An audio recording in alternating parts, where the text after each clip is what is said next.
चलिए नमस्कार आप सभी का हमारे चैनल में हार्दिक स्वागत है। कल हमने पढ़ा था बर्न का इंट्रोडक्शन और उसके टाइप वगैरह एटियोलॉजी। उसका कल हमने एक टाइप पढ़ा था according to basis of the thickness, जिसके अंदर हमने superficial burn, first degree, second degree, third degree और फोर्थ डिग्री के बारे में डिस्कस किया था। हमने पढ़ा फर्स्ट डिग्री मतलब कि एपिडर्मिस लेयर जिसमें ब्रेकडाउन होती है, सेकेंड डिग्री मतलब एपिडर्मिस और डर्मिस, थर्ड डिग्री मतलब एपिडर्मिस, डर्मिस और सबक्यूटेनियस, फोर्थ मतलब जिसमें नर्व तक भी डैमेज हो जाती है। आज हम सेकेंड टाइप पढ़ेंगे according to extent of body surface area. इसमें क्या होता है कि दो टाइप से हम मानते हैं कि भाई कितना एरिया बर्न हुआ है। फर्स्ट क्राइटेरिया जो हम यूज़ करते हैं उसे कहते हैं रूल ऑफ 9। रूल ऑफ 9 के अंदर क्या होता है, ये फॉर्मूला को कहते हैं वेलेस रूल ऑफ 9। इसके अंदर ऐसा बताया गया है कि जो आपका ऊपर वाला हेड है, अगर वो आपका बर्न होता है तो आपको 4.5% देना है। अगर हाथ का आगे का हिस्सा बर्न होता है तो आपको 4.5, और अगर पीछे का होता है तो 4.5। अगर आपका एब्डोमिन रीजन और चेस्ट रीजन बर्न होता है तो आपको 9%, सॉरी एब्डोमिन का 9% और चेस्ट का 9%। अगर आपका ग्रोविन्स एरिया बर्न होता है तो आपको 1%। अगर आगे से पैर होता है तो 9% और पीछे से होता है तो भी 9%। टोटल मिला करके कितने हो गए 100%। ये क्राइटेरिया होता है बर्न को मेजर करने का। तो ठीक है, ये तो आपको ध्यान में रखना ही है, ये डायग्राम दोनों ध्यान में रखना, 2 बार बनाओगे तो आपको पता चल जाएगा। ठीक है, नेक्स्ट हम बात करते हैं। देखिए नेक्स्ट में शो हो रहा है कि head 9%, anterior trunk 18%, posterior trunk 18, right hand 9, left hand 9, ग्रोविन 1, right leg 18, left leg 18। अगर ये बर्न होता है तो टोटल कितना हो गया 100%। नेक्स्ट है पाम मेथड। पाम मेथड क्या कहता है कि अगर कहीं पे इरेगुलर बर्न हुआ हो, जो हम सही ढंग से मेजर नहीं कर पा रहे हैं कि कितना % बर्न है, तो ऐसा करना, आपकी जो हथेली है, हथेली बोले तो पाम है, उसको 1% मान लेना। कितना 1%। फिर जो जगह बर्न हुई है उसकी आपकी हथेली रखना और देखना कितनी हथेलियाँ आती है। अगर 2 हथेली जितना बर्न हुआ तो 2%, 3 हथेली जितना तो 3%। इस मेथड को कहते हैं palm method. For the irregular shaping burn the surface of the patient hand has to be considered 1% of the TBSA। TBSA बोले तो total body surface area. Next देखें साइन सिम्टम। अगर आपका फर्स्ट डिग्री बर्न है तो first degree में क्या होगा, स्किन लाल हो जाएगी, ठीक है, और उस जगह पर थोड़ा दर्द हो सकता है। उसमें एपिडर्मिस लेयर जलेगी। कल मैंने बताया फर्स्ट डिग्री आपको पता होगा। स्कार फॉर्मेशन हो भी सकता है और नहीं भी हो सकता है। फिर बात करते हैं सेकेंड डिग्री बर्न की। सेकेंड डिग्री के अंदर क्या होगा, देखो intense pain, white to red skin, blister, erythematous and blanches to touch और मिनिमाइज स्कारिंग। मतलब होता है कि आपके इंटेंस पेन होगा, वाइट से रेड स्किन हो जाएगी, छाले बन जाएंगे, खून, हम कहते हैं खून जमा हो गया तो खून जमा हो जाएगा, स्कार हो भी सकते हैं और नहीं भी हो सकते। नेक्स्ट बात करते हैं थर्ड डिग्री की। इसमें क्या होगा, अगर आप साथ साथ में लिखते रहेंगे तो आपके लिए फ़ायदा होगा, ताकि आपको रिवीजन में और ज़्यादा ईजी नहीं होगा, मतलब ज़्यादा ईजी हो जाएगा रिवीजन करना भी, और याद करना ज़्यादा मुश्किल नहीं होगा। ठीक है, थर्ड डिग्री में क्या होगा, injury to deeper tissue, painless, painful, less painful, oedema, swelling, loss of sensation और मसल बर्न। थर्ड डिग्री के अंदर न्यूरॉन तक जल जाते हैं, इसलिए आपको ज़्यादा पेन के सेंसेशन नहीं आएंगे, स्वेलिंग हो जाएगी, लॉस ऑफ सेंसेशन हो जाएंगे, मसल बर्न हो सकती है। नेक्स्ट है फोर्थ डिग्री। फोर्थ डिग्री में क्या होगा, nerve ending can be damage, पूरी नर्व डैमेज हो सकती है। ठीक है, नेक्स्ट बात करते हैं पैथोफिजियोलॉजी की। देखिए पैथोफिजियोलॉजी में होगा first local changes, thermal injury cause coagulative necrosis of epidermis and underlining tissue with depth of injury depend on temperature to the skin is exposed. The specific heat of coagulative agent duration of exposure, मतलब होता है कि local change कैसे देखने को मिलेगा कि जितनी हीट, जितने टेम्परेचर से आपका कोई भी एरिया जला है उसके अनुसार डिपेंड करेगा कि उसकी पैथोफिजियोलॉजी क्या होगी। जैसे अगर ज़्यादा टेम्परेचर पर, अगर ज़्यादा हीट पे अगर आपका हाथ या पैर कुछ भी जला होगा तो डीपर टिश्यू तक इंजरी होगी, और अगर कम टेम्परेचर के अगर आपकी बॉडी एक्सपोज में आई हुई होगी तो क्या होगा भाई, सिंपल बात है, ज़्यादा टेम्परेचर में तो ज़्यादा जलेगी, कम में है तो कम जलेगी। जैसे सन बर्न होता है, जो सूरज की वजह से आपकी स्किन जो जलती है वो पता ही नहीं चलता है, क्योंकि वो थोड़े टेम्परेचर पर आपकी स्किन जलती है, और अगर वही आपकी कोई फ्लेम वगैरह से आग से जले तो ज़्यादा होती है। ठीक है, नेक्स्ट वन आता है द एरिया ऑफ क्यूटेनस और superficial injury has been divided into 3 zone. अब आपकी जो क्यूटेनस और सुपरफिशियल इंजरी होती है 3 जोन में बताई गई है। फर्स्ट है zone of coagulation, zone of stasis, zone of hyperaemia. तो जोन ऑफ कोआगुलेशन में क्या होता है कि आपका सिंपल सा जब बर्न होता है तो सबसे पहले आपकी सेल वगैरह जलती है, और सेल वगैरह की जलने की वजह से वहाँ पे नेक्रोसिस होना शुरू होता है, ऑक्सीजन की सप्लाई नहीं मिल पाती है। सेकेंड है जोन ऑफ स्टेसिस। इसके अंदर क्या होता है कि जैसे ही सेल जलती है, हमें पता है सेल के अंदर प्लाज्मा होता है, तो प्लाज्मा प्रोटीन क्या होता है, बाहर आता है, उसकी वजह से लीकेज होना शुरू हो जाता है, और कभी कभार एडिमा और ब्लिस्टर फॉर्मेशन मिलता है। थोड़ा होता है जोन ऑफ हाइपीरीमिया। हाइपीरीमिया मतलब क्या होता है कि जैसे ही प्लाज्मा प्रोटीन बाहर आया, उस जगह पे WBC आना, इकट्ठा होना शुरू हो जाती है। ठीक है, और साथ ही साथ वहाँ पे वेसोडाइलेशन स्टार्ट हो जाता है, वहाँ पे इन्फ्लेमेशन की प्रोसेस स्टार्ट हो जाती है। तो कोगुलेशन में क्या हुआ था, कोगुलेशन के अंदर सेल बर्न हुई थी, नेक्रोसिस हुआ था, उस टिश्यू की जगह पे ऑक्सीजन की सप्लाई कम हुई थी और वहाँ पे नेक्रोसिस हुआ। सेकंड में क्या हुआ, उस सेल का जो प्लाज्मा मेम्ब्रेन है, जो प्लाज्मा प्रोटीन है, कितना प्रेशर होता है प्लाज्मा प्रोटीन का, 25 mmHg से 30 mmHg। ठीक है, अगर वो ऑस्मोटिक प्रेशर जो हम कहते हैं वो कम हो जाए तो उसकी वजह से क्या होता है, प्लाज्मा प्रोटीन बाहर आ जाता है, और उस कंडीशन को कहते हैं एडिमा। तो यहाँ पे भी सेम होगा। ठीक है, थर्ड हाइपीरीमिया में क्या होगा, वेसोडाइलेशन होगा और इन्फ्लेमेशन की प्रोसेस स्टार्ट होगी। नेक्स्ट बात करते हैं सिस्टमेटिक चेंजेस की। सिस्टमेटिक चेंजेस में फर्स्ट वन आएगा कार्डियोवास्कुलर सिस्टम, जिसके अंदर BP decrease, hypovolaemia, decrease cardiac output और इंक्रीज पल्स रेट। सिंपल है, बीपी डिक्रीज क्यों होगी, क्योंकि साहब बर्न की वजह से वेसल्स का डैमेज हुआ है, खून जला है, खून बाहर भी गिरा है, सूखा भी है। ठीक है, इसकी वजह से बीपी क्या हो गई, कम, क्योंकि ब्लड नहीं बचा, कार्डिक आउटपुट क्या हो गया, कम। अब बताओ हाइपोवोलीमिया क्यों हुआ, जलने की वजह से। आधा तो वो वेपर में उठ गया और आधा जलता था नीचे गिर जाता है, हमारी पूरा शरीर सोंख लेता है ना। जब करंट लगता है तो अपने शरीर में इतना अमाउंट वाटर होता है वो कहाँ चला जाता है, सब सोंख लेता है करंट। ठीक है, नेक्स्ट है पल्मोनरी। पल्मोनरी मतलब लंग से रिलेटेड। इसमें होगा आपका due to the inhalation injury, loss of capillary reaction, bronchospasm, pulmonary oedema, pneumonia. Pulmonary oedema मतलब लंग्स में पानी भर जाएगा, और निमोनिया उस पानी की वजह से वहाँ पे इन्फेक्शन होकर आपको निमोनिया कोज कर देगा। ठीक है भाई, समझ में आ रहा है?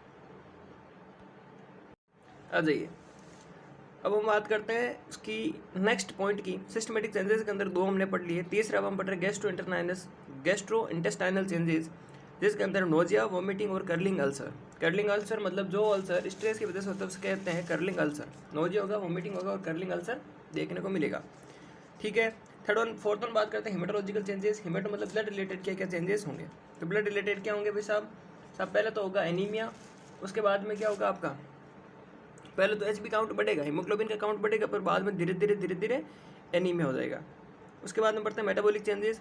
बॉडी का टेम्परेचर मैंने पहले ही कहा था बढ़ रहा है, तो जैसा बॉडी का टेम्परेचर बढ़ेगा वैसा O2 की डिमांड बढ़ेगी, वैसे खाने की डिमांड बढ़ेगी, तो मेटाबॉलिक चेंजेस बढ़ेगा। नेक्स्ट है इम्यूनोग्लोबुलिन। इम्यूनोग्लोबुलिन मतलब प्लाज्मा वगैरह सब, अगर खून कम हो रहा है, WBC काउंट कम हो रहा है, तो मुझे बताओ क्या होगा भाई, इन्फेक्शन का खतरा रहेगा। ठीक है, उसके बाद में साइकोलॉजिकल चेंजेस। साइकोलॉजिकल चेंजेस में anxiety, anger, fear, depression, grief. आग की वजह से सारी घटनाएं हो रही है। विश्वास ना होता हो तो जब आपकी एग्जाम के टाइम पे अंगुली जल जाती है तो उस टाइम ये सारे के सारे आएगा। एंगर आएगा, एंजाइटी आएगी, फियर आएगा, डिप्रेशन आएगा और ग्रीफ आएगा। ठीक है भाई। नेक्स्ट देखो, नेक्स्ट बात करें इलेक्ट्रोलाइट इनबैलेंस। जलने की वजह से क्या क्या इलेक्ट्रोलाइट इनबैलेंस होते हैं? हाइपोनेट्रीमिया, हाइपरकेलीमिया, हाइपरनेट्रीमिया, हाइपोकेलीमिया और हाइपरकेलीमिया। ठीक है। नेक्स्ट चलो मैनेजमेंट पे।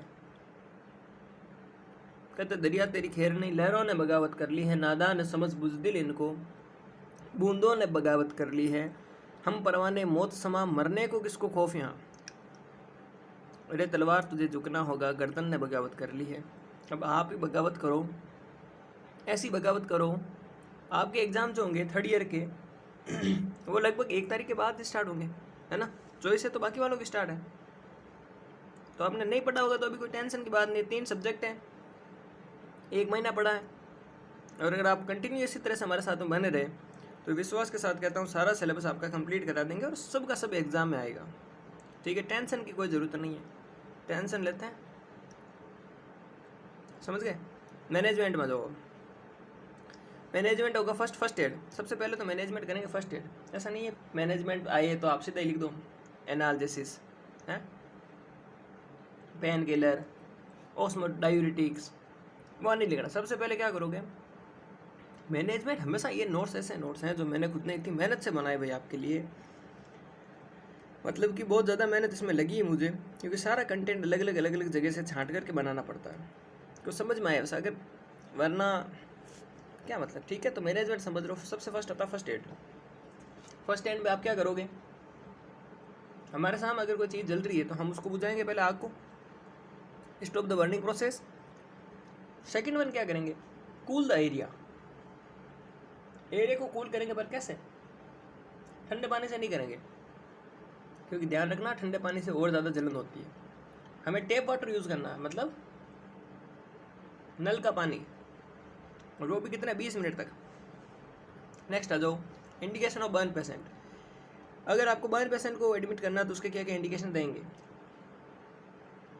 मॉडरेट एंड सीवियर बर्न्स, सबसे पहले आपको देखना है मॉडरेट बर्न या सीवियर बर्न है। Airway of burn, any type, किसी भी टाइप का अगर बर्न है तो उसमें एयरवे ब्लॉकेज तो नहीं है। एबीसी देखेंगे, पहले बता दूं आपको, एयरवे ब्रीथिंग सर्कुलेशन। तीसरा, burns and extreme of ages, कितना बर्न हुआ और कितने एक्सट्रीम, मतलब कितना आदमी बुढ़ा है, जवान है, कैसा क्या टाइप का है, उसके हिसाब से फ्लूइड देंगे। All electrode and deep Burns, electrical Burns है या केमिकल्स बर्न्स है, कैसा बर्न है वो हमें देखना है। ऑल इलेक्ट्रिकल और डीप केमिकल बर्न्स। कल के अगर वीडियो में एक मैंने प्रॉब्लम हुई थी, उसमें मैंने हेमरेज की जगह हिमेच्यूरिया बोला था, तो वो हिमेच्यूरिया नहीं था, वो हेमरेज है। ठीक है, उसको एक बार करेक्शन कर लेना। नेक्स्ट देखो, डेफिनेटिव मैनेजमेंट। डेफिनेटिव क्या होता है, maintain airway breathing circulation, ABC, sedation और एनालिसिस। ठीक है, सेडेशन देंगे, एनालिसिस देंगे और एयरवे को मेंटेन करेंगे। ठीक है, नेक्स्ट आओ, assessment of percentage, degree and type of burn, accordingly management. फिर हम देखेंगे कौन से डिग्री का बर्न है, क्या कितने परसेंटेज का बर्न है, फिर उसके हिसाब से इसको क्या ट्रीटमेंट सही बैठ रहा है। ठीक है, नेक्स्ट होना जो कीमोप्रोफाइलेक्सिस। कीमोप्रोफाइलेक्सिस के अंदर हम देंगे टिटनस टॉक्साइड का इंजेक्शन, एंटीबायोटिक, लोकल एंटीसेप्टिक। अब ऐसा मत बोलना सर इसमें कुछ समझा नहीं, इसमें समझाने का कुछ है ही नहीं है, आपको याद करना पड़ेगा, लिखना पड़ेगा पहले। नेक्स्ट होना जो Ryle's tube insertion initially for the experience and the latter for feeding. आपको रेल्स ट्यूब डालनी। रिलीज ट्यूब मतलब क्या होता है, एस्पिरेशन को बाहर निकालने के लिए, और बाद में उसमें फीडिंग दे सकते हैं। ठीक है, next of fluid resuscitation, important, very very very very very important question है ये। छप गया, समझ लो, छप ही गया। Formula to calculate fluid replacement. आपको जो फ्लूइड दोगे उसको कैलकुलेट करने का तरीका। ठीक है, फर्स्ट पार्कलैंड रेजिमेन। क्या होता है ये, टोटल फ्लूइड रिप्लेसमेंट इन 24 घंटा। कितने घंटे में, कोई बर्न का पेशेंट है आपके पास में, आपको 24 घंटे में टोटल फ्लूइड देना है 4 ml पर % ऑफ बर्न पर kg ऑफ वेट। कैसे क्या देना, देखो सुन लो यार, इंग्लिश की माता बड़ी मत रहो, इस बात सुनो। देना कैसे है, पहले फ्लूइड देना आपको RL, कौन देना, रेनल लैक्टेट देना है। RL इक्वल टू 4 ml, कितना फ्लूइड देना आपको, 4 ml into body weight into TBS है। मान लेते हैं मैंने आपको अगर बोलूँ किसी पर्सन के ग्रोमेंस एरिया में बढ़ना है, ठीक है, तो कितना फ्लूइड दोगे, तो RL equal to 4 ml into body weight. Normal body weight अगर 18-20 साल का आदमी तो कितना होगा, 50-60-70 किलो, मान लेते हैं 70 किलो इंटू ग्रोविंस का बोला तो ग्रोविन में बर्न होता है 1%, तो 70 इंटू 1 70 इंटू 4 कितने हुए, 728, 280 ml। तो आपको 280 ml ही उसको फ्लूइड देना है। तो इतना क्यों, अरे भाई खाली ग्रोविन से तो दिला है। 280 भी कैसे देना आपको, 24 घंटे में। ध्यान रखना 50% फ्लूइड आपको 8 घंटे में देना है और बाकी 50 आपको 16 घंटे में। तो 728 128 कितना हो गया, 728 हो गए, 280 यानी 140। तो 140 ml आपको पहले 8 घंटे में, बाकी के 16 घंटे में 140। ठीक है, नेक्स्ट आ जाओ, एवांस फॉर्मूला क्या कर रहा है, ये 4 कोलॉइड्स और इलेक्ट्रोलाइट के लिए है, सेम टू सेम फॉर्मूला है। वहाँ पे 4 था, यहाँ पे 1 है, ठीक है, वहाँ पे 4 ml था, यहाँ पे 1 ml है, सेम टाइमिंग भी सेम रहेगी। तीसरा देखो, गैल्वेस्टन रेजिमेन। गैल्वेस्टन रेजिमेन ये पीडियाट्रिक्स के लिए होता है। नेक्स्ट अपनी क्लास पीडियाट्रिक की रहेगी। पीडियाट्रिक के अंदर हम डिजीज पोर्शन कवर करेंगे सबसे पहले, और जब हमने आपका हाथ पकड़ लिया तो हम आपको पूरा गंतव्य स्थान तक पहुंचा कर ही छोड़ेंगे। ठीक है, आपकी एक रिस्पॉन्सिबिलिटी बनेगी कि आप हमारे साथ को बरकरार रखें और इस साथ की जो श्रेणी है उसको बढ़ाएं, ज़्यादा से ज़्यादा संख्या में अपने क्लासमेट को जोड़ें। ठीक है, ग्रुप वगैरह में आप वीडियो शेयर करें अपने व्हाट्सएप ग्रुप में, क्योंकि भला सबका होना चाहिए। और हम अगर आपके लिए इतना सब कुछ टाइम दे रहे हैं, इतना कर रहे हैं, तो आपकी भी एक रिस्पॉन्सिबिलिटी बनती है कि सबको साथ में लेकर चलें। अगर इनमें से आप अगर एक का भी फ़ायदा होता है तो that is, I think this is greater for me. तो देखिए फ्लूइड यूज़ के बारे में अब हम बात कर, जो सॉरी है रह गया ना, गैल्वेस्टन रेजिमेन क्या होता है मुझे पता है कि नहीं। अभी तक बहुत सारे बच्चे ऐसे हैं जिनके पास नोट्स तक नहीं है, मुझे यह भी पता है। कोई जून जुलाई अगस्त के भरोसे था, और कोई भरोसे था तो भी उसको समझ में नहीं आया, क्योंकि साइकेट्रिक और पीडियाट्रिक इतनी ईजी नहीं है कि बेटा एक बार में समझ में आ जाए हैं। और एमएसएन भी इतनी ईजी नहीं है, क्योंकि 3rd ईयर का सिलेबस ऐसा है। कोई बुक लेके बैठा है अभी, कोई सोल्ड बुक लेकर के बैठा है, ना तो उसको बुक की समझ में आ रही है, ना सोल्ड बुक की समझ में आ रही है। कोई तो किसी अपने फ्रेंड्स के नोट्स लेकर बैठा है, तो अभी फ्रेंड्स के नोट्स उसकी लैंग्वेज में हो गया, आपके कैसे समझ में आएंगे रे, और वही पहले बार में है, आइंस्टीन थोड़ी हो आप। इसीलिए कोई नहीं, हम आपके साथ में हैं, टेंशन की कोई बात नहीं। सारा सिलेबस हम धीरे धीरे 1 महीने के अंदर अंदर, मुझे लगता है 20-25 दिन में कवर हो जाएगा, 1 महीने तैसी है। तो नेक्स्ट है जो आप गैल्वेस्टन रेजिमेन साथ में लिखते रहना, 500 ml per millimetre of square burn area, metre square burn area plus 500 ml metre square total TBS है। समझ गए, ये फॉर्मूला आपको यूज़ करना है। नेक्स्ट आ जाओ फ्लूइड यूज़ के बारे में, रिंगर लैक्टेट RL आपको यूज़ करना है, ये फ्लूइड ऑफ चॉइस रहेगी। तो फ्लूइड ऑफ चॉइस पूछे तो क्या है, RL है साहब। Blood is transfuse after 48 hour, और इसमें से क्वेश्चन बाहर नहीं जाएगा, ये भी मैं बोल रहा हूँ। जितना नोट्स है ना, इसमें से क्वेश्चन बाहर नहीं जाएगा, टॉपिक भी बाहर नहीं छूटेगा। Blood is transfuse after 48 hour, वैसे वेरी इंपॉर्टेंट चीज़ है। ब्लड को आपको 48 घंटे के बाद में, अगर कोई बर्न का पेशेंट आए तो आपको ब्लड ट्रांसफ्यूजन कब करना है, 48 घंटे में। क्यों साहब, ऐसा क्यों करना, आते हैं ब्लड क्यों नहीं लगाना। अरे भाई आएगा, तब तक मैंने भी आपको क्या बकायदे दे रखी, भाई एपिडर्मिस टूट गई, डर्मिस टूट गई, सबक्यूटेनियस टूट गई, बोन टूट गई, वेसिकल्स टूट गई, सब टूट गया, तो वापस उनको जुड़ने तो दो। तो पहले हम क्या चढ़ाएंगे, फ्लूइड चढ़ाएंगे, ताकि उससे उस ग्लूकोज से उसमें एनर्जी मिले, उस प्लाज्मा प्रोटीन मिले, ठीक है, स्टेम सेल वापस रिपेयर हों, सब नलिकाएँ वापस एक दूसरे से जुड़ें, और उसके बाद में 48 घंटे बाद में हम उसमें खून चढ़ाएंगे। In the first 24 hours only crystalloid should be given, और 24 घंटे जो शुरुआत के होंगे उसमें हम सिर्फ क्रिस्टलोइड ही देंगे। In first 24 hours we will provide the crystalloid, ठीक है। After the 24 hours colloids like plasma, gelatin, dextrin, हिस्टाइड्स आर यूज्ड। और 24 घंटे के बाद में, अब 24 से 48 होते हैं, तो पहला दिन 24 घंटे आपको सिर्फ और सिर्फ क्रिस्टलोइड चढ़ाना है, दूसरे दिन आपको 24 घंटे क्या चढ़ाना है, प्लाज्मा, जिलेटिन, डेक्स्ट्रिन, ये सब आपको चढ़ाना है, और तीसरे में क्या चढ़ाओगे, समझ गए, ब्लड ट्रांसफ्यूज करना, ठीक है। नेक्स्ट बात करें, आ जाओ नेक्स्ट बात करते हैं, यूरिन आउटपुट शुड भी 30 से 50 ml पर आवर्स। पेशेंट का यूरिन आउटपुट 30 से 50 ml होना चाहिए हावरली, ठीक है। अब ऐसे कहोगे साहब 1 घंटे में अगर उसने यूरिन पास आउट नहीं की तो 2 घंटे में करे तो कितना हो गया, 60 से कितना हो गया, 50 100 60 से 100 होना चाहिए, फिर समझ लेना। पहले घंटे 30 था, दूसरे घंटे 30 था। दूसरा हावरली TPR चार्टिंग। उसके बाद लोकल मैनेजमेंट। देखो लोकल मैनेजमेंट सबसे फर्स्ट है ओपन मेथड। ओपन मेथड मतलब होता है आपको किसी भी प्रकार की ड्रेसिंग नहीं करनी है। अगर आपको ड्रेसिंग करनी नहीं आती है, कोई ज़रूरत नहीं है ड्रेसिंग करने की, आपको सीधा ओपन मैनेजमेंट करना है। और ओपन मैनेजमेंट के लिए आपको सबसे पहले सिल्वर सल्फाडायाजीन आपको यूज़ करना है। और अगर आपका फेस पे और अगर आपका नेक पे हो तो आपको ये यूज़ करना है। Second MFNADIDE acetate plus silver nitrate can be use, ये भी यूज़ कर सकते हो। थर्ड सेकंड वन आता है क्लोज मेथड। तो ओपन में क्या हो गया भाई, सिंपल कोई ड्रेसिंग का लपड़ा नहीं रखना है, सिंपल सा फेस और नेक पर अगर इंजरी है तो आपको सिल्वर सल्फाडायाजीन है, वजह क्या है कि वो सल्फानिडाजोल याद रहता है बार बार, सल्फाडायाजीन है, ठीक है भाई। नेक्स्ट वन आओ क्लोज मेथड के अंदर क्या होगा, with dressing done to be soothing and protects wound to reduce the pain and is an absorbent. मतलब क्लोज मेथड के अंदर आपको ड्रेसिंग करनी है, इन्फेक्शन से बचाना है, वहाँ पे पेन बचाना है, वहाँ पे ब्लीडिंग बचानी है, रेडनेस हो रही है उसको बचाना है, वुंड को प्रोटेक्ट करके आपको रखना है, मेनली इन्फेक्शन से बचाने के लिए। थर्ड वन सबसे इंपॉर्टेंट है टेंजेंशियल एक्सीजन्स। मतलब क्या होता है कि skin grafting can be done with in the 48 hours with less than 25% of burn. अगर आपका परसेंटेज बर्न 25% से कम है, अब नापना मैंने सिखा दिया आपको कैसे नापना। तो अगर 25% से कम है तो आपको ये सर्जरी कर सकते हो, आप उसके जगह स्किन ग्राफ्टिंग कर सकते हो। नेक्स्ट वन आता है कॉम्प्लिकेशन क्या क्या हो सकते हैं, आपका स्कार हो सकता है बर्न का कॉम्प्लिकेशन।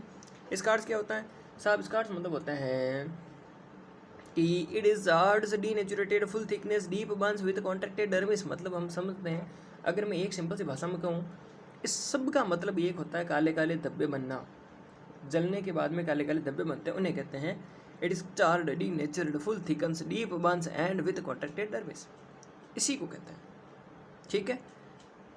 अल्सर, छाले, फफोले, डिसफिगरमेंट ऑफ फेस आपका डिसफिगरमेंट हो सकता है जलने की वजह से, हो सकता है। हाइपरट्रॉफिक स्कार, हाइपरट्रॉफिक मतलब हाइपर मतलब ज़्यादा, ट्रॉफिक मतलब ऊपर, आपकी स्किन के ऊपर, आपकी बॉडी के ऊपर स्कार्स का फॉर्मेशन हो जाएगा। ये सबसे इंपॉर्टेंट है nursing management, very very very important. Fluid therapy के बाद में nursing management, very very important. आपको 2 चीज़ें ध्यान रखनी नर्सिंग मैनेजमेंट लिखते समय। फर्स्ट चीज़ आपकी जो ध्यान रहेगी वो रहेगी nursing diagnosis, and second one ध्यान रहेगा आपका नर्सिंग इंटरवेंशन। फर्स्ट आपको नर्सिंग डायग्नोसिस बनानी है, मैंने जैसे बनाई वैसे नहीं, 5 एक साथ नहीं बनानी है, आपको फर्स्ट एक लिखना है, जैसे impaired gas exchange related to burn, यानी साहब उस पेशेंट का O2 CO2 एक्सचेंज करने में इम्पेयरमेंट रहेगा क्योंकि उसको जलन हुई है। फिर आपको इंटरवेंशन लिखना है, तो आप क्या क्या कर सकते हो, बढ़िया पोजीशन दे सकते हो, वो मत करना, वाइटल साइन चेक करेंगे, हैं इनपुट आउटपुट चार्ट चेक करेंगे, पेशेंट का यूरिन आउटपुट चार्ट चेक करेंगे, पेशेंट की BP मॉनिटर करेंगे, ये सब नहीं करना। जो चीज़ आपने लिखी है डायग्नोसिस में उसको आपको इंटरवेंशन करना है। अगर इंटरवेंशन नहीं आता तो कुछ तो आता है भाई, पेशेंट को सांस नहीं आएगी तो आप लिख सकते हो, अगर उसका मुंह सही हो गया तो हम उसके हेड को पकड़ करके हेड की थोड़ी सी पोजीशन को एलिवेट करेंगे ताकि उसकी सांस लेने में ईजी हो। हम साहब पंखा चालू करेंगे, हम खिड़कियाँ खोल लेंगे, हैं हम पेशेंट के पास ज़्यादा भीड़ इकट्ठा नहीं होने देंगे, ये तो कर सकते हो, ये इंटरवेंशन में कर देना, कौन मना करता है। सेकंड बना जाओ डायग्नोसिस है fluid volume deficit related to the burn and wound and evaporation. Fluid volume deficit, fluid मतलब पेशेंट जल रहा है तो पेशेंट कुछ खा पानी पी नहीं रहा है, उसकी वजह से उसके वॉल्यूम में डेफिसिट आ गया है, ज़्यादा वुंड फॉर्मेशन हो गया, ज़्यादा इवापोरेशन हो गया, जलने की वजह से सीधे डायरेक्ट इन्वायरमेंट के कांटेक्ट में उसकी बॉडी आ गई है, तो आप क्या करोगे। अब ऐसा थोड़ी हम उसमें, आपको पता है जब सब्जियां जो बाहर रखते हैं ठेले वाले, और वो सब्जियां जैसे जैसे सूरज की रोशनी के कांटेक्ट में आती है, गर्मी में आती है, तो वो सब्जियों का जो पानी वो एवापोरेट हो जाता है। तो क्या करते हैं वो उस पर एक बोरी डालते हैं। मेरे क्या यहाँ पे मध्य प्रदेश से भी काफ़ी बच्चे जुड़े हुए हैं, वो वीडियो देखते हैं उनको फिर मारवाड़ी समझ भी नहीं आती। बोरी मतलब समझते हो, बोरा बोरी जो भी बोलते हो आप, ठीक है, वो डालते सब्जियों के ऊपर और उस पर फिर पानी का छिड़काव करते रहते हैं। क्या पेशेंट भी ऐसा कर सकते हैं? भाई जलावत है ही है, उसकी बॉडी से मतलब एवापोरेट नहीं होना देना। तो अभी मैंने कहा थोड़ी देर पहले साहब सिल्वर सल्फरनायाजीन लगाएंगे तो वो लगा देना, ठीक है, वहाँ से फिर तो नहीं उड़ेगी ना कुछ, ठीक है भाई। अब बाकी के मैंने आपके लिए डायग्नोसिस भी बना दिए, तो वो भी आप देख सकते हो, ज़्यादा आपको लफड़ा नहीं रखेगा। 5 डायग्नोसिस अगर आपके एनसीपी आए तो भी बना सकते, एनसीपी नहीं आएगी वैसे, मैनेजमेंट आएगा। तो 5 मैंने आपके लिए लिख दिए। Acute pain related to nerve injury, risk of infection, और तीसरा ineffective thermoregulation related to the open wound and loss of skin. इसी के साथ अपना बर्न टॉपिक होता है समाप्त, ठीक है। तो बाकी बिहारी लाल की जय। नेक्स्ट हम बात करेंगे पीडियाट्रिक की, और उसके बाद में एमएसएन का हम अगला टॉपिक जो लेंगे वो लेंगे क्रिटिकल केयर यूनिट सीसीयू, और इसको हम पूरा कहते हैं ना डिटेल में पढ़ेंगे। और उसके बाद में हम साइकेट्री का टॉपिक डिस्कस करेंगे। बस आप साथ के साथ देखते रहो, ज़्यादा वीडियो का बर्डन मत लो। ऑटोस्क्लेरोसिस और ईसीटी वगैरह कुछ वीडियो पढ़े हैं, मेनिंजाइटिस, वो भी आप वहाँ से देख लेना, ठीक है। और ऑटोस्क्लेरोसिस 100% देखना, मुझे पता है कैसा क्या टॉपिक है, ठीक है। तो हैव ए नाइस डे, आप जुड़े रहें, बने रहें, धन्यवाद।